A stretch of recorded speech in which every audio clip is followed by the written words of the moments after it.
Hi friends, in this video I would be showing two ways to uninstall or delete a game. Method 1. Go to this apps tab, go down, find this your app section.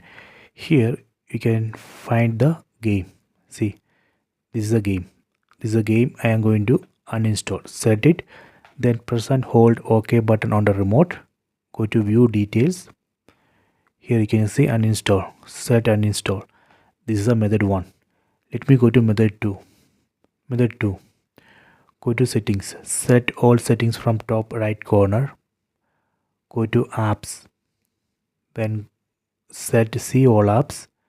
Here you can see all apps installed in this device. From this list, set game.